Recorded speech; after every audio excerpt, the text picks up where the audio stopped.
नमस्कार दोस्तों, radio academy में आपका स्वागत है। दोस्तों, कल का जो हमारा टॉपिक था, कल का जो विषय था, वो क्या था? रीतिकाल के अलंकार निरूपक ग्रंथ। उसको हमने ट्रिक के माध्यम से बहुत ही अच्छे से याद किया था।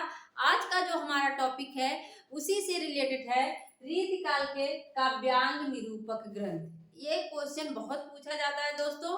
अलंकार निरूपक, काव्यांग निरूपक, रस निरूपक, छंद निरूपक, तो ये सारे ग्रंथ पूछे जाते हैं कि इनमें से कौन सा छंद निरूपक ग्रंथ नहीं है, कौन सा रस निरूपक ग्रंथ नहीं है। तो उसको हम क्या करते हैं, ट्रिक से याद करते हैं।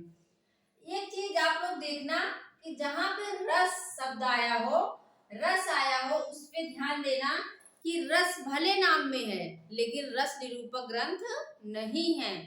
इसी को इसी ग्रंथ को रख के एग्जामिनर जो है फंसाता है। हमें लगता है ये तो नाम में रस लिया है, ग्रंथ के नाम में ही रस है, तो ये रस निरूपक ग्रंथ होगा। लेकिन कुछ ऐसी रचनाएं हैं जो नाम जरूर रस से है लेकिन ऐसा बिल्कुल नहीं है, वो काव्यांग निरूपक ग्रंथ होते हैं। अब देखो कौन है, चिंतामणि है। और हाँ दोस्तों, अगर आप चैनल पर नए हैं तो चैनल को सब्सक्राइब जरूर कर लीजिएगा, क्योंकि यहाँ पे जो कठिन होता है आप लोगों के लिए, उसी को मैं एकदम सरल तरीके से पढ़ाती हूँ और याद भी करवा देती हूँ। तो देखते हैं क्या क्या है चिंतामणि। आप सब जानते हैं चिंतामणि को रामचंद्र शुक्ल ने रीतिकाल का प्रथम कवि माना, प्रथम प्रवर्तक माना है। और इन्हीं की रचना है कविकुल कल्पतरु। क्या है? कविकुल कल्पतरु है। और ये क्या है? काव्यांग निरूपक ग्रंथ है। याद कैसे करें? कविकुल कल्पतरु, जो कवि होता है वो क्या, काव्य की रचना जो करेगा वही तो कवि होगा।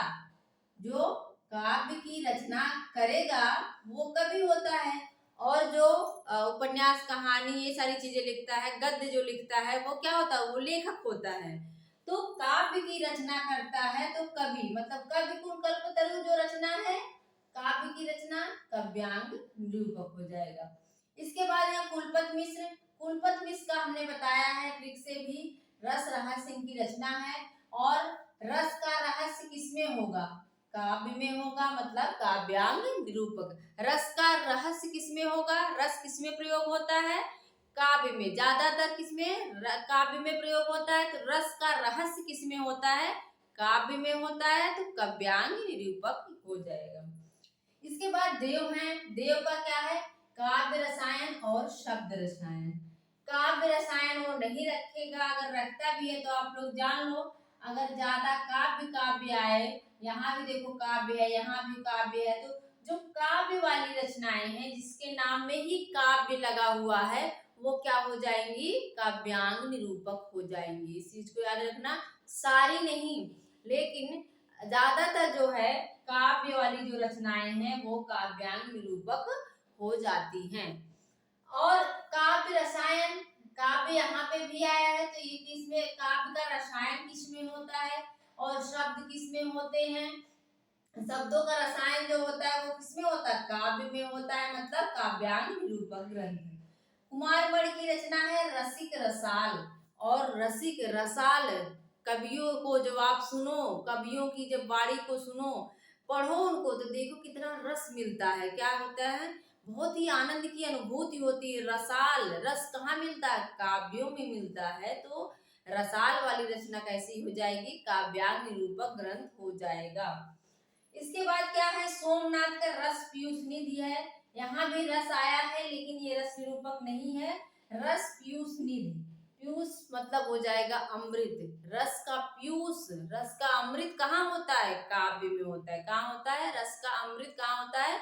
काव्य में होता है। इस तरह से आप याद कर लो, रस का जो पीयूष होता है, रस का पीयूष का निधि जो है वो कहाँ होगा? वो काव्य में होगा, अर्थात काव्यांग निरूपक ग्रंथ। काव्य निर्णय जो भिखारी का है वो भी क्या है? काव्यांग निरूपक ग्रंथ है। काव्य का निर्णय, काव्य निर्णय, काव्यांग निरूपक। फिर प्रताप शाही की रचना है काव्य विलास। काव्य विलास भी कहाँ होता है? काव्य में होता है। काव्यांग नाम ही है, काव्य काव्य। इसके बाद श्रीपद की रचना है काव्य सरोज। तो सरोज का वर्णन जो निराला जी करते हैं वो किसमें किए हैं? काव्य में किए, पंक्तियों में किए हैं। गद्य में तो उन्होंने लिखा नहीं है। पंक्तियों में किया है उन्होंने। तो सरोज वाली जो रचना कैसी हो जाएगी, काव्य में लिखा है काव्यांग निरूपक हो जाएगा। इसके बाद फिर से एक बार देख लो, चिंतामणि का है कविकुल कल्पतरु। कवि किसे कवि कहते हैं, जो काव्य की रचना करता है, काव्यांग निरूपक। कुलपति मिश्र, कुलपति मिश्र जो है रस रहस्य, और रस का रहस्य कहाँ होता है, काव्य में होता है, काव्यांग निरूपक। देव की रचना है, काव्य यहाँ पर आया ही है, तो काव्य रसायन और शब्द कहाँ होते हैं, तो काव्य में होता है, काव्यांग निरूपक। कुमार मणि है रसिक रसाल, और जो रस रस होता है, जो रसाल होता है, वो कहाँ होता है, वो काव्य में ही होता है, काव्यांग हो जाएगा। और सोमनाथ की है रस पीयूष निधि, तो रस पीयूष निधि, रस का अमृत निधि जो सागर होता है, वो कहाँ होता है, काव्य में होता है। रस का पीयूष कहाँ होता है, काव्य में होता है, काव्यांग निरूपक। भिखारी दास की रचना है काव्य निर्णय, इसके नाम में ही काव्य लगा हुआ है, यहाँ भी काव्य, यहाँ भी काव्य। तो काव्य वाली रचनाएं जो हैं वो काव्यांग निरूपक। और श्रीपद की रचना है काव्य सरोज, और सरोज का वर्णन निराला जी ने काव्य में किया है, पंक्तियों में किया है, तो फिर क्या हो जाएगी, वो काव्यांग निरूपक हो जाएगा।